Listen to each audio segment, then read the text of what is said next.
Ha llegado el momento, viajero del tiempo y del mito, de sumergirnos en uno de los relatos más conmovedores y trágicos que el viento de los siglos nos ha susurrado. Hoy, te invito a adentrarte en la majestuosidad y la inevitable caída de un imperio, a sentir el pulso de una civilización que floreció en la cima del mundo antes de enfrentar su destino más aciago. Si alguna vez te has preguntado cómo se siente el peso de un legado, la soledad de un líder y el dolor de ver un mundo desvanecerse, entonces este viaje es para ti. Respira hondo, acomódate y permite que el susurro de los siglos te guíe a través de las brumas del tiempo. No olvides que, para no perderte ni un solo eco de estas historias milenarias, puedes unirte a nuestra comunidad. Solo un clic y estarás listo para desvelar cada misterio que el pasado nos depara. Capítulo 1.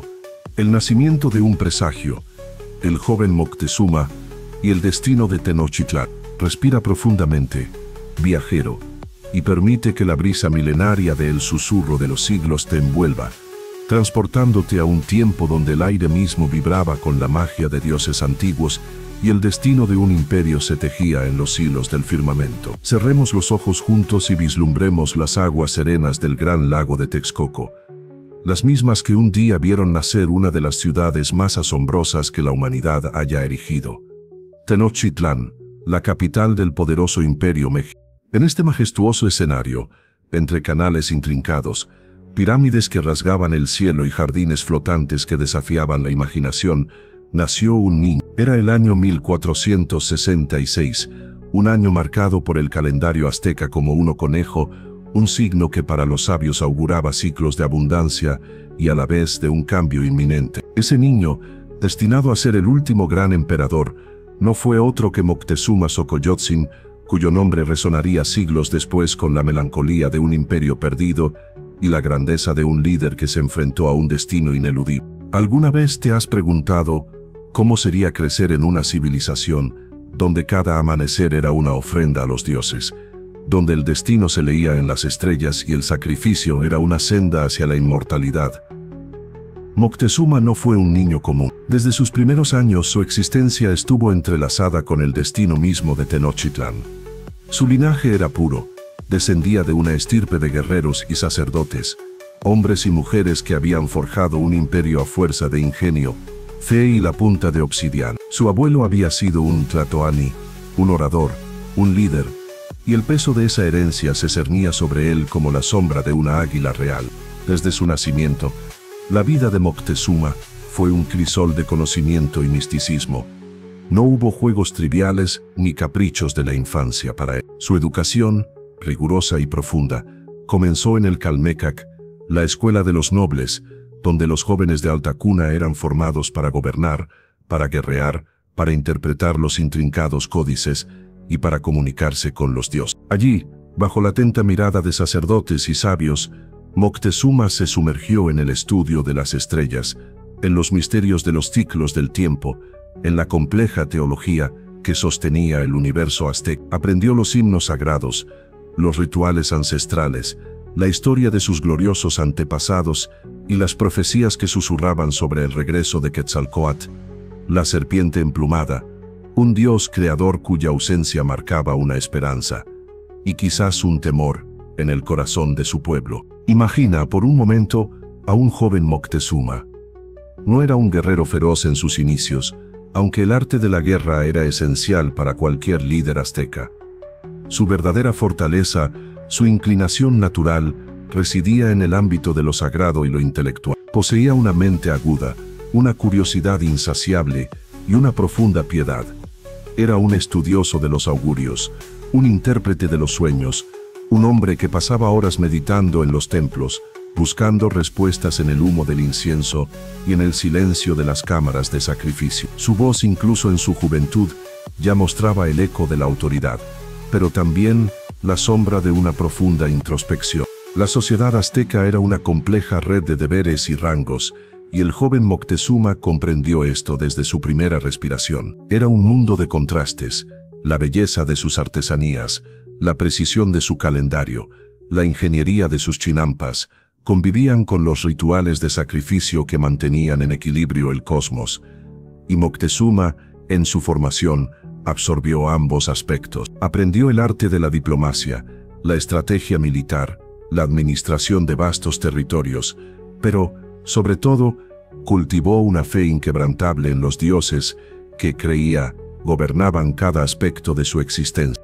Las historias de los grandes Tlatoanis del pasado, como Itzcoatl o Ahuizotl, que expandieron el imperio hasta sus límites más amplios, llenaban sus noches. Se le enseñó que el poder era una carga divina, un puente entre el mundo de los hombres y el de los dioses, y que el emperador no solo gobernaba un pueblo, sino que era el guardián de un equilibrio cósmico. Esta responsabilidad no solo forjó su carácter, sino que también sembró en su alma una profunda preocupación por el bienestar de su pueblo y la voluntad de sus deidades.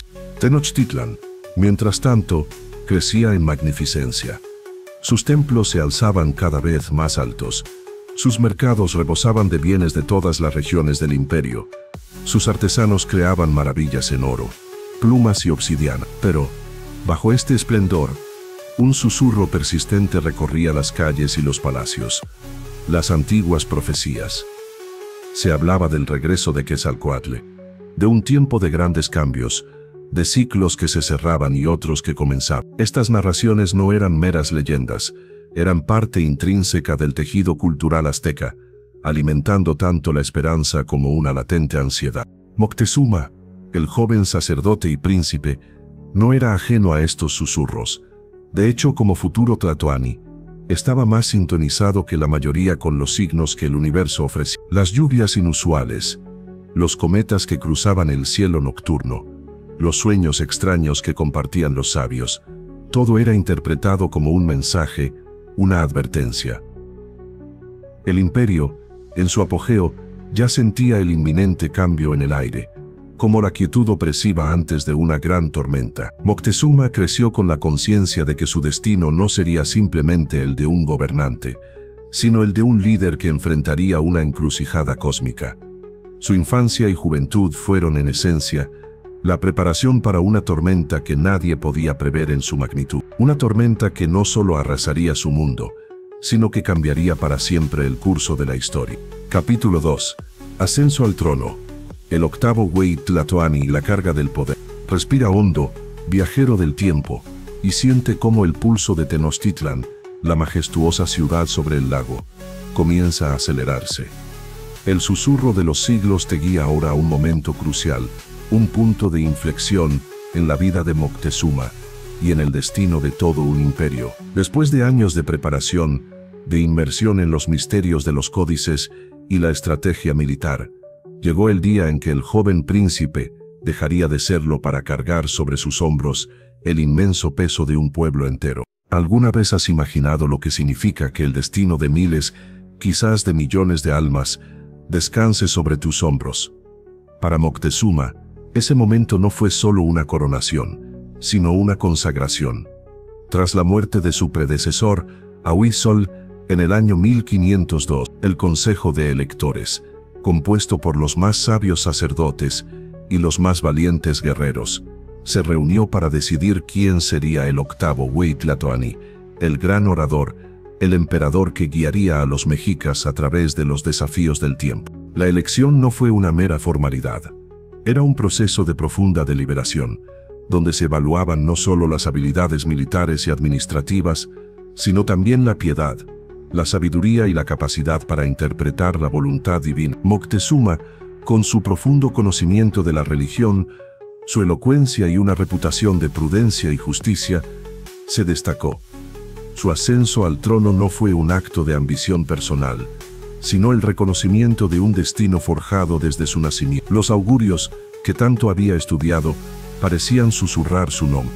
La ceremonia de entronización fue un espectáculo de una solemnidad abrumadora, diseñado para impresionar a dioses y hombres por igual. Imagínate a Moctezuma, vestido con los atavíos ceremoniales más ricos, adornado con joyas de oro y plumas de quetzal, ascendiendo las escalinatas del templo mayor. Cada paso resonaba con el eco de siglos de tradición. Los cantos sagrados llenaban el aire, mezclándose con el sonido de los tambores de guerra y el olor penetrante del copal. No era solo un hombre que recibía una corona, era un puente viviente entre el cielo y la tierra, un sacerdote supremo, un comandante en jefe y el líder de un imperio que abarcaba desde las costas del Golfo hasta el Océano Pacífico. Una vez en el trono, la carga del poder se hizo palpable. Moctezuma heredó un imperio en su apogeo, pero también uno que estaba en constante expansión y que, por tanto, generaba nuevas fricciones con los pueblos vecinos. Su reinado se inició con una serie de campañas militares destinadas a consolidar las fronteras y asegurar el flujo de tributos hacia Tenochtitlan. A diferencia de algunos de sus predecesores, que eran guerreros natos, Moctezuma exhibía una maestría en la diplomacia y una preferencia por la estrategia sobre la fuerza bruta cuando era posible. Sin embargo, no dudaba en desatar el poderío militar mexica cuando la situación lo requería, mostrando una faceta de líder implacable en el campo de batalla. Su primera gran empresa como Huitlatlani fue una campaña punitiva contra las ciudades de Nopayan y Ixpatepec, que habían osado rebelarse. La victoria fue contundente, sirviendo como una clara advertencia a cualquier otro pueblo que considerara desafiar el poder de Tenochtitlan. Bajo su mando, la Triple Alianza, conformada por Tenochtitlan, Texcoco y Tlacopan, continuó expandiendo su influencia, llevando la huella de Huitzilopochtli, el dios del sol y de la guerra, a rincones cada vez más lejanos. Pero la carga del poder no era solo militar. Moctezuma también se dedicó a la administración interna del imperio. Reorganizó la nobleza, fortaleció el sistema judicial y perfeccionó la compleja red tributaria que sustentaba la magnificencia de Tenochtitlan. Implementó medidas para asegurar la prosperidad de su pueblo, supervisando la construcción de nuevos acueductos, la expansión de los chinampas o jardines flotantes que alimentaban a la vasta población de la ciudad, y el embellecimiento de los templos y palacios. Era un líder meticuloso, consciente de que la grandeza de su imperio no solo se basaba en la conquista, sino en una administración eficiente y en la devoción a los dioses. No obstante, su piedad que lo había llevado al trono, también lo convirtió en un reformador religioso. Moctezuma sentía una profunda reverencia por los sacerdotes y los ritos sagrados, y buscó purificar y fortalecer la religión azteca. Elevó el estatus de ciertos cultos y a menudo consultaba a los sacerdotes y chamanes sobre los augurios y los sueños. Esta faceta de su reinado, aunque menos dramática que las campañas militares, es crucial para entender al hombre que era Moctezuma, un líder que sentía la constante presión de mantener el favor de los dioses, pues creía que de ello dependía la supervivencia de su pueblo. Su reinado fue, en muchos aspectos, una época dorada para el imperio mexica.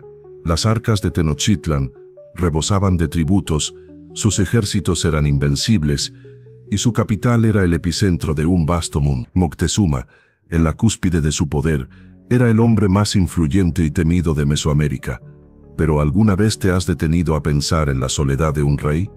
En el aislamiento que conlleva la máxima autoridad. Rodeado de su corte de sacerdotes y guerreros, Moctezuma llevaba en su interior la conciencia de las profecías, de los ciclos del tiempo que se cerraban, de la fragilidad inherente a la grandeza misma. La corona, tejida con el destino de su pueblo, no era solo un adorno, era un yugo, una promesa, un presagio. Moctezuma, el octavo Huitlatlani, había ascendido a la cima del poder, pero con cada día que pasaba en el trono, el eco de los antiguos susurros se hacía más fuerte, anunciando un cambio que ni siquiera su sabiduría y su piedad podrían detener. La carga del poder era, para él, la carga de un futuro incierto, un futuro que, sin saberlo, ya se cernía sobre el horizonte, tan vasto e ineludible como el mismo océano del este. Capítulo 3. El esplendor de un imperio. La grandeza de Tenochtitlan y el dominio azteca. Acomódate, viajero, y permite que la voz del susurro de los siglos te transporte a un lugar donde la realidad superaba la más audaz de las fantasías. Tenochtitlan, la capital del imperio azteca. Si cierras los ojos, podrás casi sentir el aroma del copal quemándose en los templos, escuchar el murmullo constante de una ciudad viva y bulliciosa, y vislumbrar la magnificencia de una civilización que en su apogeo no tenía parangón en el continente americano. Bajo el reinado de Moctezuma, esta metrópolis floreció en un esplendor que deslumbraría a cualquiera que posara sus ojos en ella.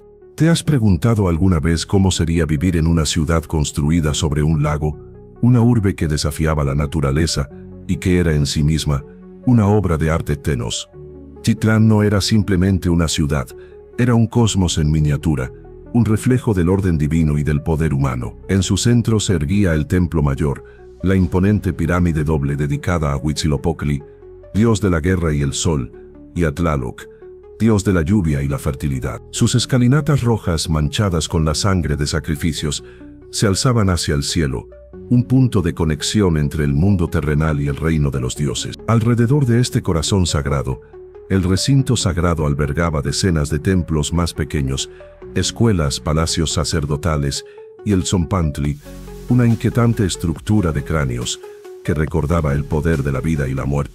La ingeniería azteca, asombrosa por sí misma, había transformado el entorno lacustre. Canales intrincados, que servían como arterias de la ciudad, permitían el transporte de bienes y personas en canoa. Los chinampas o jardines flotantes, una maravilla agrícola, proveían alimento fresco a la vasta población de la ciudad. Estas islas artificiales construidas con lodo y vegetación eran tan fértiles que permitían múltiples cosechas al año, demostrando el ingenio de un pueblo que dominaba su entorno. Bajo el mandato de Moctezuma, Tenochtitlán no solo creció en tamaño, sino en sofisticación. Se construyeron nuevos acueductos para traer agua fresca desde los manantiales de Chapultepec, garantizando el suministro para los casi 200.000 habitantes, una cifra comparable a las grandes ciudades de Europa de ese tiempo. Las calles eran limpias, pavimentadas y diseñadas con un orden que sorprendía a los pocos forasteros que lograban verlo. La sociedad azteca, en la era de Moctezuma, era una pirámide jerárquica, pero con una fluidez que pocas civilizaciones poseían.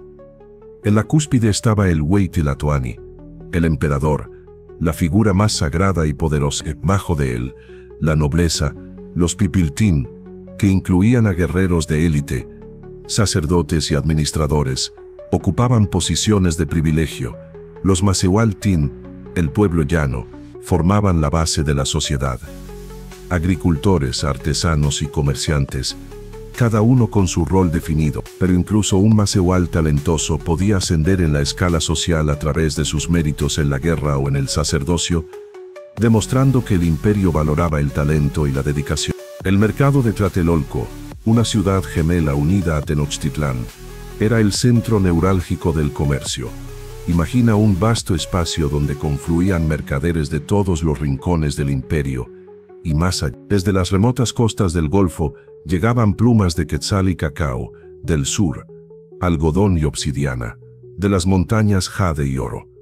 Los productos se intercambiaban mediante el truque, o utilizando el cacao como moneda. Era un hervidero de actividad, un calidoscopio de colores, sonidos y aromas, que reflejaba la riqueza y la diversidad del imperio azteca. Moctezuma entendía que el comercio era la sangre vital de su dominio, y protegía las rutas y a los pochtecas, los mercaderes espías, que no solo traían bienes, sino también información vital sobre los pueblos lejanos. El dominio azteca, bajo Moctezuma, se extendía vastamente.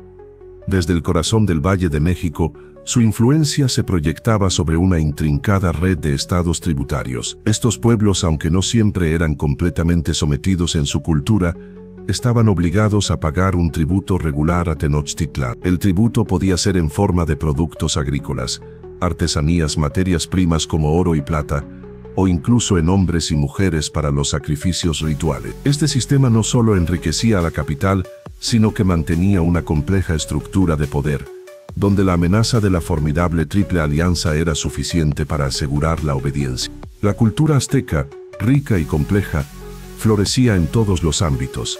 La poesía, los cantos y las danzas eran parte esencial de la vida cotidiana y ceremonial. Los códices, libros de piel de ciervo o papel de amate, preservaban su historia, sus mitos, sus conocimientos astronómicos y sus complejas leyes. La astronomía y las matemáticas aztecas eran avanzadas, capaces de predecir eclipses y de crear un calendario de una precisión asombrosa. Todo esto, supervisado y a menudo impulsado por la visión de Moctezuma, quien como gran sacerdote, valoraba el conocimiento y la expresión artística como reflejos de la armonía divina. Pero el esplendor no estaba exento de sombras. La misma expansión que trajo riqueza y poder, también sembró las semillas de la disidencia. Algunos pueblos sometidos resentían el pesado tributo y la constante amenaza de la guerra florida, que proveía prisioneros para los sacrificios. Moctezuma, consciente de estas tensiones, intentó consolidar su poder y asegurar la lealtad, pero la vasta extensión del imperio y la diversidad de sus pueblos hacían que la uniformidad fuera una quimera. Tenochtitlan, en la época de Moctezuma, era el centro del mundo para los mexicas, una ciudad de oro y obsidiana, de sacrificios y de poesía, de conquista y de profunda fe. Era el reflejo de la ambición humana de alcanzar lo divino, de construir un orden perfecto en la tierra. Moctezuma, como su güey Tlatoani, era el guardián de este milagro, el corazón palpitante de una civilización que creía haber alcanzado la cima. Pero incluso en el cenit de su gloria, los vientos del cambio ya empezaban a susurrar, trayendo consigo naves y hombres de un mundo que Moctezuma ni siquiera podía concebir, un mundo que pronto pondría a prueba la misma fibra de su esplendor. Capítulo 4. Sombras en el horizonte, presagios, misterios y profecías antiguas. Respira suavemente, viajero, y permite que la atmósfera se vuelva densa con la premonición que envolvía a Tenochtitlán en los años finales del reinado de Moctezuma. El susurro de los siglos te invita ahora a adentrarte en un mundo donde lo sobrenatural se entrelazaba íntimamente con la realidad, donde cada fenómeno inexplicable era interpretado como una señal, un mensaje de los dioses que dictaban el destino. En este capítulo, desvelaremos los inquietantes presagios que atormentaron a Moctezuma y a su pueblo antes de la llegada de los extraños, sumergiéndonos en la profunda cosmovisión azteca que los hizo tan vulnerables a la ansiedad. ¿Alguna vez has sentido que el aire mismo se carga de una energía diferente, anunciando un cambio inminente? Para los aztecas, la vida no era una serie de eventos aleatorios, sino un ciclo constante, una danza entre fuerzas divinas que se revelaban a través de portentos y augurios. Moctezuma, como güey Tlatoani y sumo sacerdote, era el principal intérprete de estos mensajes celestiales y terrenales. Su piedad y su profundo conocimiento de las profecías ancestrales lo hacían especialmente sensible a las señales que, de manera cada vez más frecuente e inquietante, empezaron a manifestarse. La primera de estas señales, la más devastadora y simbólica, fue la aparición de una columna de fuego en el cielo nocturno. Durante un año completo, esta espiga de fuego, brillante y aterradora, se alzaba cada medianoche desde el este, permaneciendo visible hasta el amanecer. Los astrónomos y sacerdotes, consultados por Moctezuma, no encontraron explicación en sus códices celestes. Este fenómeno, interpretado como un mensaje de Huitzilopochtli, el dios del sol y la guerra, o quizás de Tezcatlipoca, el dios del destino, sembró el miedo en los corazones de todos, desde el campesino más humilde hasta el propio emperador. Era un anuncio de guerra, de hambruna, o de un cambio de era tan profundo que el cosmos mismo temblaba. Poco después, otro presagio se manifestó: la destrucción del templo de Huitzilopochtli. Sin causa aparente, las llamas devoraron parte del sagrado recinto, desafiando los esfuerzos por extinguirlas. El agua lanzada sobre el fuego parecía avivarlo aún más. Una burla cruel de los elementos. ¿Cómo era posible que el templo del dios más poderoso, el sustento de su imperio, ardiera sin razón? Este incidente fue un golpe directo al corazón de la fe azteca y un duro revés para Moctezuma, quien lo vio como una clara señal de la ira o el abandono divino. Luego, el rayo cayó sobre el templo de Chubetecutli, el dios del fuego, un suceso casi inaudito en un cielo despejado. La precisión del golpe, la ausencia de tormenta, todo apuntaba a un acto deliberado de los dioses. Era como si el firmamento mismo estuviera lanzando advertencias, una a una, cada vez más claras, cada vez más directas. La tranquilidad de las aguas de Texcoco también se vio alterada. El agua del gran lago hirvió y desbordó sus orillas, inundando casas y destruyendo barrios enteros. Este fenómeno, inexplicable en ausencia de lluvias torrenciales o terremotos, era una perturbación fundamental en el equilibrio natural que sustentaba Tenochtitlan. El lago que había sido la cuna de su civilización parecía ahora rebelarse, un símbolo de que el orden establecido se desmoronaba. Pero los presagios no se limitaban a eventos naturales. El llanto de la Llorona, una voz femenina espectral que vagaba por las noches, lamentando la pérdida de sus hijos y el inminente destino funesto del pueblo, se hizo omnipresente. Los relatos de sus lamentos helaban la sangre de los habitantes de Tenochtitlan. Era la voz de la Madre Tierra, de la patria misma, que anticipaba la desgracia. Moctezuma, dicen las crónicas, la escuchó y su espíritu se llenó de melancolía. Además, extrañas apariciones y criaturas comenzaron a ser reportadas. Peces con cabezas de hombres eran pescados en el lago, aves de plumaje inusual eran cazadas, y cuando eran llevadas ante Moctezuma, mostraban en sus cabezas una especie de espejo que reflejaba visiones de hombres extraños, montados en criaturas nunca vistas, batallando en la lejanía. Estas visiones, interpretadas por los sacerdotes, apuntaban a la llegada de hombres de otras tierras, seres de apariencia incomprensible que traían consigo un destino incierto. La angustia de Moctezuma se intensificó con cada señal. Se cuenta que, atormentado por estas visiones y profecías, consultaba a todos los Tlamatinime, sabios y Tonalpoque, intérpretes de augurios, que pudo encontrar. Les exigía respuestas, sacrificaba prisioneros y realizaba penitencias, buscando aplacar la ira de los dioses o desentrañar el significado exacto de estas señales. Su mente, habituada a la lógica de su cosmovisión, luchaba por comprender estos eventos anómalos que parecían desafiar todo su conocimiento. La más inquietante de todas las profecías, y la que más pesaba en el alma de Moctezuma, era la del retorno de Quetzalcóatl, la serpiente emplumada. La leyenda hablaba de que este dios, dador de cultura y civilización, había partido hacia el este, prometiendo regresar en un año Seacatlal, un ocaña, un ciclo que se repetía cada 52 años. El año en que los extraños llegaron era precisamente un año Seacatlal. La coincidencia para la mente azteca no podía ser casualidad. Serían estos recién llegados la encarnación de Quetzalcóatl y sus seguidores trayendo consigo una nueva era, o quizás el fin de la actual. Moctezuma, atrapado entre el deber de proteger a su pueblo y la reverencia por lo divino, se vio sumido en un dilema. Su fe, tan profunda, se convirtió en una espada de doble filo. Los presagios, en lugar de guiarlo hacia una acción clara, lo sumieron en un estado de melancolía y parálisis. El esplendor de su imperio, el dominio que había construido, parecía ahora tan frágil como la escarcha bajo el sol. Las sombras en el horizonte no eran solo nubes que anunciaban una tormenta, eran los presagios de un cataclismo, de un choque de mundos que cambiaría para siempre el curso de la historia. Y Moctezuma, el emperador que había crecido bajo la sombra de estas profecías, sintió el peso de un destino que ni siquiera los más sabios de sus sacerdotes podían desentrañar por completo. Capítulo 5. Ecos de un mundo desconocido.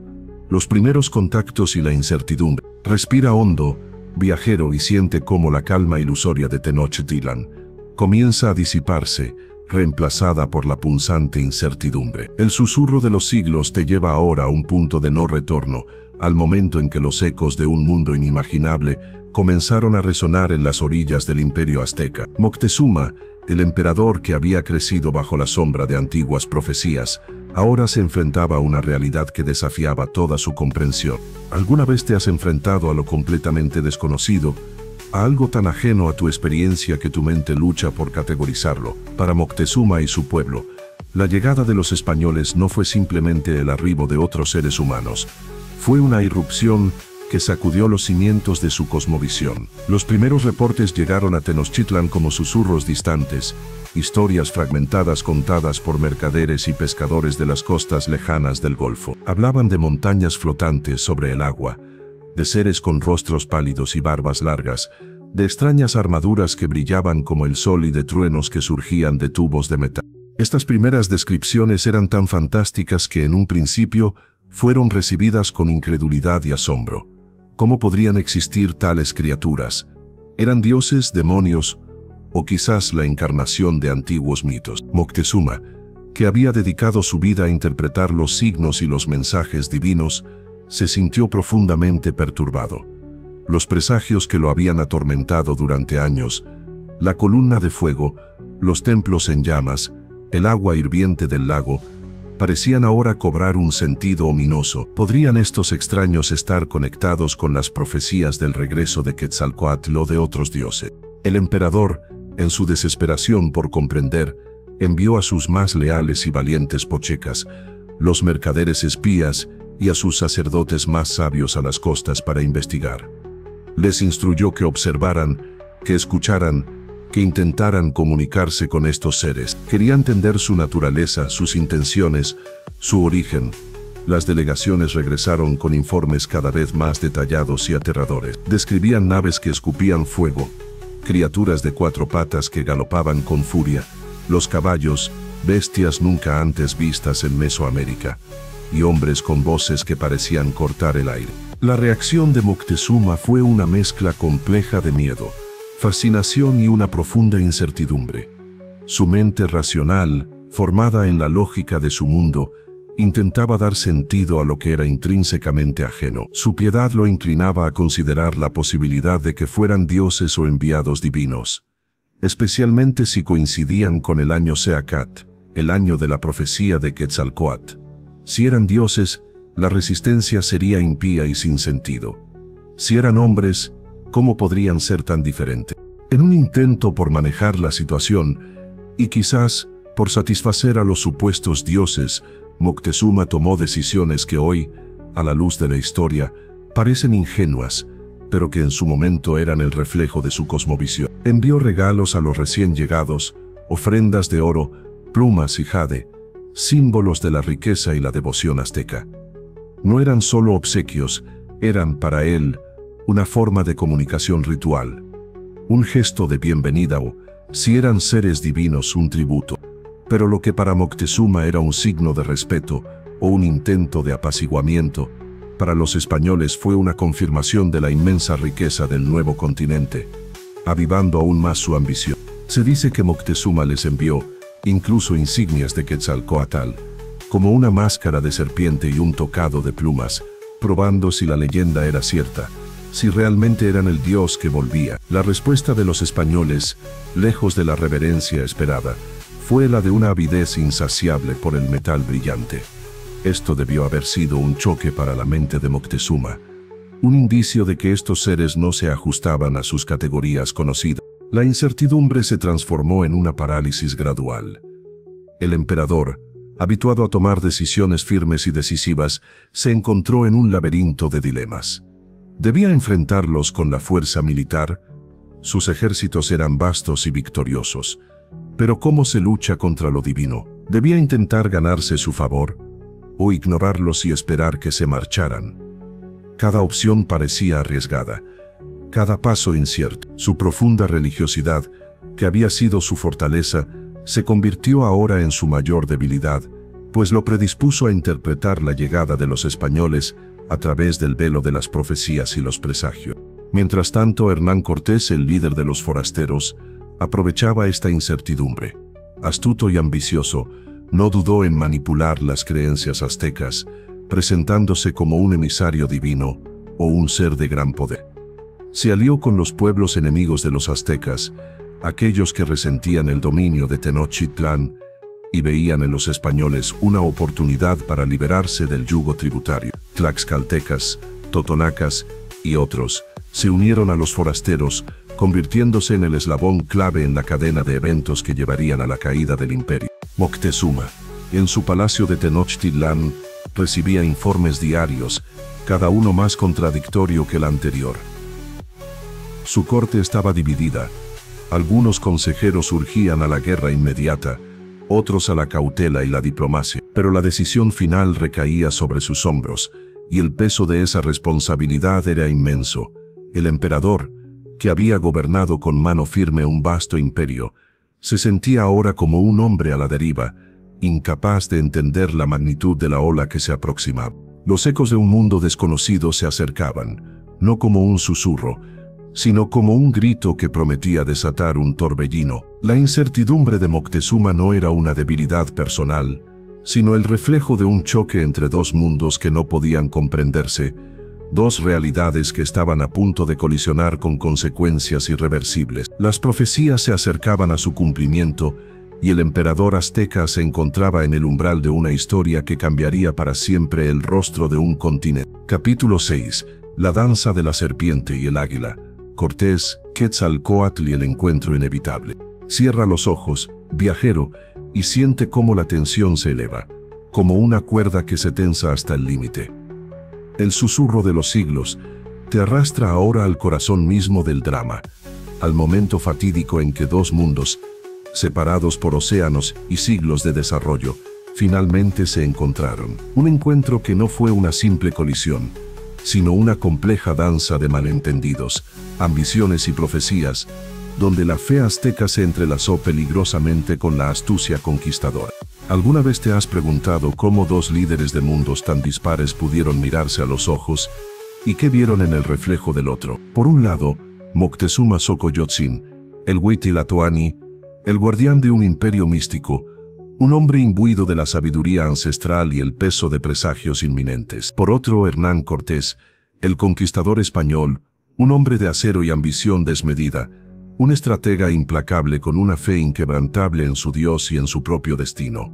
La decisión de Moctezuma de permitir la entrada de Cortés a Tenochtitlán es uno de los enigmas más profundos de la historia. No fue un acto de debilidad, sino el resultado de una compleja evaluación.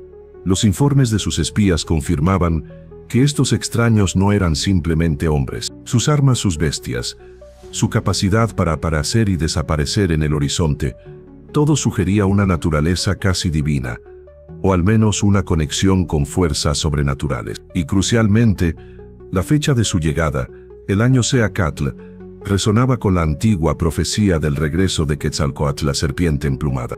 Quetzalcóatl, el dios civilizador que había prometido regresar del este, era una figura de inmensa reverencia en el panteón azteca. No era un dios de guerra, sino de sabiduría, arte y conocimiento. Su regreso, en el calendario azteca, significaba un cambio de era, un renacimiento. Moctezuma, un hombre de profunda piedad y de aguda interpretación de los augurios, no podía ignorar la posibilidad de que Cortés fuera la encarnación de este dios, o al menos su emisario. Desafiar a un dios, o a su representante, era invitar a la ira divina y condenar a su pueblo. Así, en lugar de una confrontación armada, Moctezuma optó por la diplomacia, por la acogida, por el ritual. En el año 1519, el 8 de noviembre, en el puente que conectaba la calzada de Iztapalapa con la entrada sur de Tenochtitlán, se produjo el encuentro que sellaría el destino de un continente. Imagina la escena: el emperador azteca, llevado en un palanquín ricamente adornado con oro y plumas, acompañado por sus más altos dignatarios, con un séquito que se extendía por la calzada, y frente a él, un puñado de hombres barbudos, con armaduras relucientes, montados en criaturas imponentes, con la cruz y la espada como sus insignias. Los relatos españoles describen el respeto con el que Moctezuma se acercó, la reverencia en su gesto. Él mismo le ofreció a Cortés una bienvenida digna de un dios. Se cree que las palabras de Moctezuma, tal como fueron interpretadas por la Malinche, la traductora indígena, sugirieron una aceptación del español como el legítimo señor de la tierra, el que había vuelto para reclamar lo suyo. Esta interpretación, sin duda, fue convenientemente moldeada por Cortés para sus propios fines, pero reflejaba la profunda creencia azteca en el regreso de sus deidades. Cortés, con una astucia diabólica, aprovechó esta creencia para su ventaja. Aunque no se proclamó abiertamente como Quetzalcóatl, permitió que la ambigüedad persistiera. Dejó que la fe y el miedo de los aztecas trabajaran en su favor. Entendió que para dominar un imperio tan vasto, no bastaba con la fuerza de las armas, era necesario subvertir su mente y su espíritu. Y la profecía de Quetzalcóatl era la puerta perfecta para ello. La interacción entre Moctezuma y Cortés fue una danza de engaño y desesperación. Moctezuma, cauteloso y observador, intentaba descifrar las verdaderas intenciones de los forasteros. Los llevó a sus palacios, les mostró la magnificencia de Tenochtitlán, esperando que se asombraran y se conformaran con la riqueza que se les ofrecía. Les explicó la cosmovisión azteca, sus dioses, sus rituales, quizás con la esperanza de que entendieran y respetaran su orden. Pero Cortés, con cada mirada al oro y a los vastos recursos, solo veía más oportunidades de conquista. El contraste entre ambos líderes no podía ser más marcado. Moctezuma, arraigado en un universo cíclico y regido por el equilibrio divino, se sentía obligado a actuar con una prudencia dictada por los augurios. Cortés, un hombre del renacimiento europeo, impulsado por la expansión, la gloria y el oro, veía el mundo como un lienzo en blanco para su ambición. Para el español, los dioses aztecas eran demonios, y la riqueza que poseían era un tesoro que debía ser tomado en nombre de su rey y de su fe. La misma ceremonia y hospitalidad que Moctezuma extendió a Cortés se convirtió en su prisión. Al permitirles entrar en el corazón de su ciudad, al no usar la fuerza cuando aún podía haberlo hecho, el emperador se puso a merced de unos hombres cuyas intenciones estaban muy lejos de la divinidad. La profecía, que había sido una guía, se transformó en una trampa. Así, la danza entre la serpiente y el águila, entre la deidad esperada y el conquistador inesperado, se desarrolló en un escenario de esplendor y fatalidad. Moctezuma, el hombre que había ascendido al trono para proteger su imperio, se encontró lidiando con una amenaza que su cosmovisión no podía comprender plenamente. La convicción de que los españoles eran, de alguna manera, enviados divinos, lo llevó a una pasividad que muchos de sus propios guerreros y consejeros no podían entender. La esperanza de un reencuentro celestial se desvanecía, revelando la cruel realidad de una invasión que no buscaba reverencia, sino dominio. Y en ese cruce de caminos entre la fe y la ambición, el destino de Tenochtitlán quedó sellado. Capítulo 7. El veloz descenso, la llegada a Tenochtitlán y el inicio de la ocupación. Respira profundamente, viajero, y siente cómo el aire de Tenochtitlán, una vez vibrante con la promesa de la eternidad, se torna pesado, cargado de una premonición silenciosa. El susurro de los siglos te guía ahora al corazón mismo de la ciudad lacustre, al momento en que la aparente hospitalidad se transformó en una jaula, y la majestuosa capital azteca comenzó su veloz descenso hacia la ocupación. ¿Alguna vez has sido testigo de cómo un gesto de buena voluntad puede convertirse en la herramienta de tu propia perdición? Moctezuma, en su sabiduría y piedad, había extendido la bienvenida a los forasteros españoles. Les había abierto las puertas de su ciudad, ofreciéndoles los palacios de Axayácatl, su propio padre, como aposentos. Una muestra de respeto sin precedentes, un intento de establecer una relación de entendimiento, o quizás, de confirmar si estos seres eran, en efecto, los emisarios divinos que tanto había temido y anhelado. Imagina la escena. El 8 de noviembre de 1519, Hernán Cortés y sus hombres, junto a sus aliados tlaxcaltecas, marcharon por la calzada de Iztapalapa, una arteria vital que conectaba Tenochtitlán con la tierra firme. Sus ojos, acostumbrados a las modestas ciudades europeas, debieron de haberse desorbitado ante la vista de la metrópolis lacustre, templos que rasgaban el cielo, mercados repletos de una riqueza inimaginable, miles de canoas deslizándose por los canales, una ciudad tan grande y organizada como ninguna otra que hubieran visto. El asombro, sin embargo, pronto dio paso a la fría lógica de la conquista. Moctezuma, con su séquito, los recibió con la magnificencia propia de su rango, intercambiando regalos y formalidades. La hospitalidad era una piedra angular de la cultura azteca, y el emperador se adhirió a ella con una fidelidad que resultaría fatal. Los españoles se asentaron en el palacio, un vasto complejo que les ofrecía comodidad y, crucialmente, una posición estratégica en el corazón de la ciudad. Pero la convivencia pronto reveló la disparidad de intenciones. Mientras Moctezuma buscaba el entendimiento y el mantenimiento del equilibrio cósmico, Cortés operaba con una mentalidad de conquista y acumulación. Los españoles, con su codicia insaciable por el oro, comenzaron a explorar el palacio, y fue entonces cuando descubrieron la cámara secreta de Axayácatl, repleta de tesoros, de artefactos de oro y joyas, acumulados durante generaciones. Este descubrimiento no hizo más que alimentar su voracidad y confirmar sus ambiciones. La situación se tornó tensa, el aire se hizo denso con la desconfianza. Cortés, un hombre que no dejaba nada al azar, y que operaba siempre con la ventaja en mente, sabía que su posición en el corazón de una ciudad tan vasta y hostil era precaria. Solo un golpe audaz podría asegurar su dominio, y ese golpe llegó, brutal e inesperado, a menos de 10 días de su llegada. Bajo un pretexto ingenioso, la supuesta muerte de 2 soldados españoles en la costa a manos de guerreros aztecas, Cortés llevó a cabo su plan más audaz. Confrontó a Moctezuma en su propio palacio, acusándolo de haber ordenado la emboscada. El emperador, sorprendido y herido por la acusación, negó cualquier participación. Sin embargo, Cortés, con su séquito armado y la fría amenaza en sus ojos, exigió a Moctezuma que se trasladara a los aposentos españoles. Fue el momento decisivo.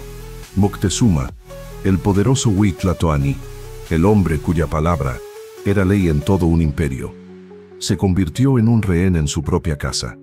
No hubo resistencia física por parte del emperador. Las crónicas sugieren que su decisión fue impulsada por la creencia en las profecías, por la idea de que estos extraños eran, de alguna manera, divinos, y que resistir su voluntad sería desafiar el destino. Su piedad y su respeto por el orden cósmico lo ataron, lo inmovilizaron. A partir de ese momento, el poder de Moctezuma se desvaneció, aunque formalmente siguió siendo el emperador. Cortés lo utilizaba como un títere, obligándolo a dar órdenes a su pueblo, a entregar más oro, a permitir que se instalaran altares cristianos en el Templo Mayor, un sacrilegio impensable para los aztecas. La corte, los sacerdotes y los guerreros de Tenochtitlán vieron con creciente impotencia y rabia cómo su líder era humillado, cómo sus templos eran profanados. La ocupación no fue una guerra abierta en sus inicios, sino un lento estrangulamiento. La presencia de los españoles en el corazón de la ciudad, sus exigencias, su falta de respeto por las tradiciones, todo generaba una tensión insoportable. Los españoles, que habían llegado como invitados, ahora actuaban como dueños. Los súbditos de Moctezuma se debatían entre la lealtad a su emperador, quien les pedía calma, y el deseo ardiente de expulsar a los intrusos. Moctezuma, confinado y vigilado, se convirtió en una figura trágica. Su mente, habituada a la gran estrategia y al liderazgo, ahora estaba atrapada en una prisión de incertidumbre y desesperación. Intentó mediar, intentó comprender, intentó controlar una situación que se le escapaba de las manos como el agua entre los dedos. La imagen del emperador, antes reverenciado y temido, ahora era la de un hombre vulnerable, un símbolo del imperio que se desmoronaba desde dentro. El veloz descenso de Tenochtitlán había comenzado. Los españoles, con una mezcla de audacia e engaño, habían logrado lo impensable: capturar al líder de un imperio en su propia capital, sin disparar un solo flechazo. Este no era el final de la historia, pero era el inicio del fin. El aire, antes lleno de esplendor, ahora susurraba el eco de una ocupación, de una libertad robada, de un destino que se precipitaba hacia la oscuridad. Capítulo 8. El grito silencioso de un imperio. La noche triste y la resistencia final. Respira hondo, viajero del tiempo, y prepárate para sentir el estruendo de un imperio que se niega a morir. Un grito silencioso que resuena aún hoy en los vientos de la historia. El susurro de los siglos te arrastra ahora a uno de los episodios más dramáticos y sangrientos de la conquista: la huida desesperada de los españoles de Tenochtitlán y la feroz, aunque efímera, resistencia de un pueblo que se levantó en armas para reclamar su libertad. ¿Alguna vez has presenciado cómo la paciencia se agota y la ira contenida estalla con una fuerza incontrolable? La ocupación española en Tenochtitlán, con Moctezuma como rehén, había mantenido a la ciudad en un estado de tensión palpable. Los soldados de Cortés, acuartelados en el palacio de Axayácatl, seguían exigiendo oro, profanando templos y alterando las costumbres sagradas.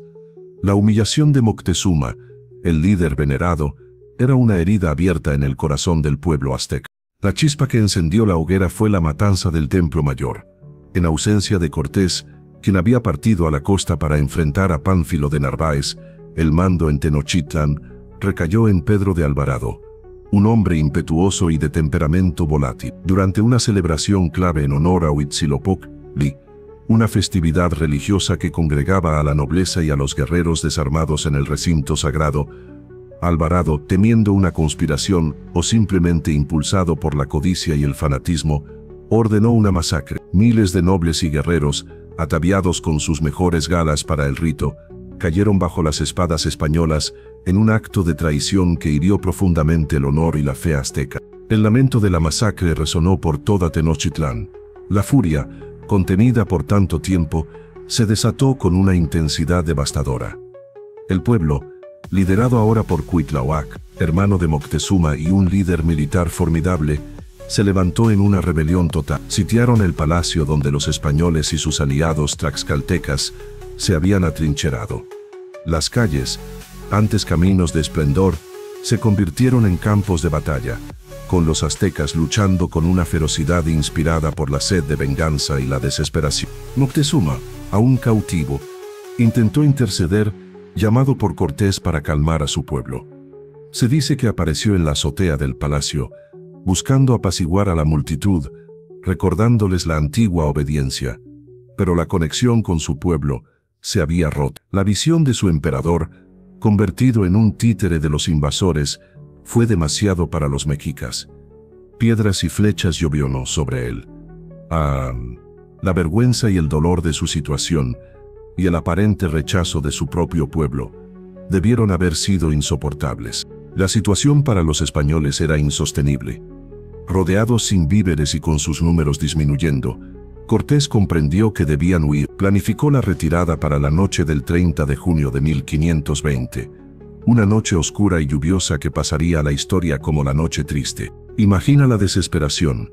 Bajo la cobertura de la oscuridad, los españoles y sus aliados intentaron escabullirse por la calzada de Tlacopan, llevando consigo el oro que podían cargar. Intentaron construir un puente portátil para cruzar las acequias y canales que conectaban la ciudad, pero el plan falló estrepitosamente.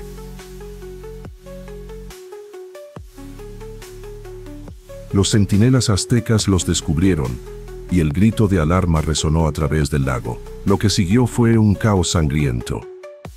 Miles de guerreros aztecas, enfurecidos, atacaron desde canoas y desde las orillas de la calzada. Las flechas, las lanzas de obsidiana y las macuahuitl, espadas de madera con hojas de obsidiana, cayeron sobre los españoles, que, cargados con oro y armaduras, se hundían en las aguas de la laguna. Caballos, cañones, hombres y tesoros se perdieron en la oscuridad. El agua se tiñó de sangre mientras los mexicas luchaban con la ferocidad de quien defiende su hogar y su dignidad. Cortés, milagrosamente, logró escapar, pero a un costo inmenso. Más de la mitad de sus hombres y la inmensa mayoría de sus aliados tlaxcaltecas murieron esa noche. Fue una derrota humillante, un golpe devastador para la moral española y una victoria heroica para los aztecas. Tenochtitlán había expulsado a los invasores, y un respiro de libertad parecía posible, pero la alegría azteca fue efímera. La victoria de la Noche Triste no fue el fin de la guerra, sino una pausa dolorosa. Aunque los españoles se habían retirado, llevaban consigo una arma más devastadora que sus espadas: las enfermedades del viejo mundo. La viruela, una plaga invisible, se propagó rápidamente entre la población azteca, que no tenía inmunidad contra ella. Diezmó a la población, incluyendo a líderes clave como el valiente Cuitláhuac, quien había liderado la resistencia y fallecería a causa de la enfermedad. La Noche Triste fue un grito de esperanza para el imperio, un momento en que el coraje y la determinación azteca brillaron con intensidad. Fue la prueba de que un pueblo, incluso acorralado y desmoralizado, podía levantarse y luchar por su libertad. Pero también fue el preludio de una tragedia mayor. Aunque los españoles huyeron, juraron regresar, y lo harían no solo con renovadas fuerzas, sino con un aliado invisible y mortal que desmantelaría el imperio desde dentro, dejando un rastro de muerte y desesperación que los aztecas no podrían combatir. La resistencia final había comenzado, pero su victoria, como un suspiro en la tormenta, sería tan breve como conmovedora. Capítulo 9. El crepúsculo de un dios. La muerte de Moctezuma y el fin de una era. Siente ahora, viajero, cómo la melancolía se posa sobre la antigua Tenochtitlán, una sombra que se extiende sobre la figura de su emperador. El susurro de los siglos te guía al momento más trágico y enigmático de esta historia. La muerte de Moctezuma, un evento que marcó el fin simbólico de un imperio y el inicio de una era de oscuridad y transformación. ¿Alguna vez te has preguntado cómo se siente la soledad de un líder cuando el mundo que ha jurado proteger se desmorona a su alrededor? La posición de Moctezuma, durante los últimos meses de su vida, era de una agonía indescriptible. Cautivo de los españoles en su propio palacio, utilizado como títere para controlar a su pueblo, su autoridad se había erosionado irrevocablemente. Los aztecas, liderados por la ira y el heroísmo de Cuitláhuac, su propio hermano lo veían ahora con una mezcla de lástima y resentimiento. Había sido el puente entre dos mundos, pero ese puente se había quemado por ambos extremos. La tradición azteca, a través de sus propias crónicas como los anales de Tlatelolco y los relatos de los informantes de Sahagún, narra que Moctezuma fue herido de muerte por su propio pueblo durante la furia de la Noche Triste. Después de la masacre del Templo Mayor y el levantamiento popular, Cortés, desesperado por calmar a la multitud que asediaba su cuartel, obligó a Moctezuma a aparecer ante ellos. El emperador, con el corazón roto, se dirigió a su gente desde la azotea del palacio, instándolos a cesar el ataque, a deponer las armas. Pero la imagen del líder en manos de los invasores, el hombre que había permitido tal sacrilegio en su tierra, había destruido su veneración. Se dice que una lluvia de piedras y flechas cayó sobre él, hiriéndolo gravemente. Las crónicas españolas, por otro lado, presentan una versión diferente. Afirman que Moctezuma, herido por las piedras de su pueblo, se negó a recibir atención médica y, sumido en la desesperación, se dejó morir. Otros relatos españoles sugieren que Moctezuma fue asesinado por los propios conquistadores. Ante la inminente huida de la Noche Triste, y con el emperador ya sin utilidad como figura de control, los españoles podrían haberlo estrangulado o apuñalado antes de abandonar la ciudad, para evitar que cayera en manos de los aztecas y se convirtiera en un símbolo de la resistencia. La verdad detrás de su muerte sigue siendo uno de los grandes misterios de la historia. Fue un acto de desesperación propia, el suicidio de un alma atormentada por la traición y la pérdida. Fue la cruel ironía de caer a manos de su propio pueblo, quienes lo veían como un traidor, o fue el frío y pragmático asesinato perpetrado por sus captores, quienes ya no le encontraban valor. Quizás una combinación de todas estas tragedias. Lo que sí es innegable es la profunda tristeza que rodea su final. La muerte de Moctezuma, acaecida alrededor del 29 de junio de 1520, fue mucho más que el deceso de un hombre. Fue el crepúsculo de un dios, el fin de una era. Con él, murió una forma de entender el mundo, una cosmovisión forjada a lo largo de siglos. Su partida dejó un vacío inmenso, no solo en la estructura de poder del imperio, sino en el alma misma de los mexicas. El hombre que había sido el puente entre los dioses y los hombres, el guardián de su destino, ya no está. El impacto de su muerte fue devastador para el imperio azteca. Aunque Cuitláhuac, su hermano, fue rápidamente elegido como el nuevo Huey Tlatoani, la cohesión del imperio ya estaba fracturada. La figura sagrada del emperador había sido profanada, y la cadena de mando, la fe en sus líderes divinamente ungidos, se había visto gravemente comprometida. La desorientación y el dolor se apoderaron de Tenochtitlán, incluso en medio de la victoria temporal de la Noche Triste. Moctezuma, el hombre que había soñado con un imperio eterno, se convirtió en el símbolo de su caída. Su historia es la de la confrontación entre dos mundos irreconciliables, donde la piedad y la diplomacia de uno fueron explotadas por la ambición y la brutalidad del otro. Fue un líder que, a pesar de su inmenso poder, se vio atrapado en las redes de la fatalidad, incapaz de alterar el curso de la historia que se había puesto en marcha con la llegada de los hombres pálidos del este. El imperio azteca, aunque aún lucharía con valentía y desesperación bajo el liderazgo de Cuitláhuac y posteriormente de Cuauhtémoc, ya no sería el mismo. La figura de Moctezuma, que había encarnado su esplendor, ahora representaba su vulnerabilidad, su sacrificio. Su muerte marcó no solo el fin de su reinado, sino el final de una era de independencia para los pueblos mesoamericanos. El sol que había brillado sobre Tenochtitlán por siglos se ocultaba, dejando tras de sí una oscuridad que duraría generaciones. El legado de Moctezuma no sería el de un conquistador o un héroe militar, sino el de un hombre trágico que, con su partida, llevó consigo la promesa de un mundo antiguo. Capítulo 10. El legado que susurra en el viento. La memoria de Moctezuma y el impacto en la historia. Respira hondo, viajero, y permite que el viento de los siglos te traiga el eco de un legado que se niega a ser olvidado. El susurro de los siglos te invita ahora a una reflexión final, a contemplar cómo la historia de Moctezuma y la caída de su imperio no son meros capítulos de un pasado lejano, sino voces que resuenan con fuerza en la identidad de una nación y en la conciencia del mundo. ¿Alguna vez te has detenido a pensar en cómo las grandes tragedias, aunque dolorosas, forjan la esencia de lo que somos? La historia de Moctezuma Xocoyotzin es una de las más poignantes del choque de civilizaciones. Su figura compleja y enigmática ha sido objeto de interpretaciones diversas a lo largo de los siglos. Para algunos fue un líder débil y supersticioso, paralizado por la fe en profecías que lo condenaron a él y a su pueblo. Para otros fue un hombre de profunda piedad, un gobernante atrapado en un destino ineludible, que actuó con la lógica de su tiempo y su cosmovisión, enfrentándose a una fuerza que trascendía su comprensión. Lo cierto es que el legado de Moctezuma es, ante todo, el de un hombre que se encontró en la encrucijada de la historia. Su reinado, que había sido una época de esplendor y consolidación para el imperio azteca, terminó en una catástrofe que cambió para siempre el rostro de Mesoamérica. Su muerte, envuelta en misterio y controversia, simboliza la brutalidad de la conquista, pero también la fragilidad del poder frente a lo desconocido. Pero el impacto de su historia va mucho más allá de su figura individual.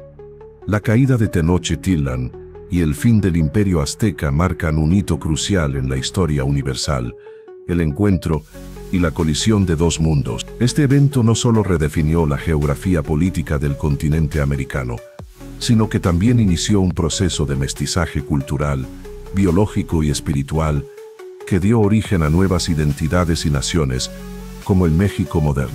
La memoria de Moctezuma y su imperio vive en la arquitectura, en el arte, en la gastronomía y, sobre todo, en el alma del pueblo mexicano. Los nombres de las calles, las leyendas populares, las ruinas de sus templos, todos susurran la grandeza de esa civilización que una vez floreció sobre el lago. Su resistencia, aunque finalmente superada, es un testimonio de la fuerza y el espíritu indomable de un pueblo que se negó a ser borrado de la historia. La lección más profunda que nos deja la historia de Moctezuma es la de la vulnerabilidad de las civilizaciones, incluso en su apogeo. Nos recuerda que las creencias, las profecías y la cosmovisión de un pueblo, aunque sean la fuente de su fuerza, también pueden ser su punto más frágil cuando se enfrentan a una amenaza completamente ajena. La incapacidad de comprender plenamente al otro, de trascender las propias categorías mentales, puede llevar a decisiones con consecuencias devastadoras. La historia de Moctezuma nos invita a reflexionar sobre la naturaleza del poder y la responsabilidad del liderazgo. ¿Qué haríamos nosotros ante lo inexplicable? ¿Cómo reaccionaríamos si nuestra fe y nuestras estructuras se vieran desafiadas por una fuerza completamente ajena? Su destino nos obliga a considerar la complejidad de las decisiones en tiempos de crisis y la delgada línea entre la prudencia y la parálisis. Hoy, la figura de Moctezuma sigue siendo un espejo donde México y el mundo se miran para entender su pasado y su presente. Es un recordatorio de que la historia no es un camino lineal, sino un tejido complejo de encuentros, conflictos y transformaciones. El grito silencioso de su imperio sigue resonando, no con la amargura de una derrota, sino con la sabiduría de un legado que nos enseña sobre la resiliencia humana, la interconexión de las culturas y la eterna búsqueda de sentido frente a lo desconocido. Permite que la majestuosidad y la tragedia de la vida de Moctezuma se asienten en tu mente, que su historia te inspire a buscar el conocimiento, a comprender la diversidad del espíritu humano y a recordar que incluso en la caída, la grandeza puede perdurar. El susurro de su legado, como el viento sobre las antiguas pirámides, seguirá resonando invitándonos a escuchar, a aprender y a soñar. Y así, viajero, llegamos al final de este viaje por la vida del último gran emperador azteca. Si este recorrido por los ecos del pasado ha encendido tu curiosidad, Si deseas seguir desvelando los misterios que el tiempo ha intentado ocultar, te invito a permanecer con nosotros. El susurro de los siglos tiene innumerables historias esperando ser contadas, esperando ser escuchadas por almas como la tuya, deseosas de conocimiento y reflexión. Solo unirte a nuestra comunidad, si aún no lo has hecho, nos permitirá seguir compartiendo estas narraciones. No te pierdas el próximo eco que el viento nos traiga.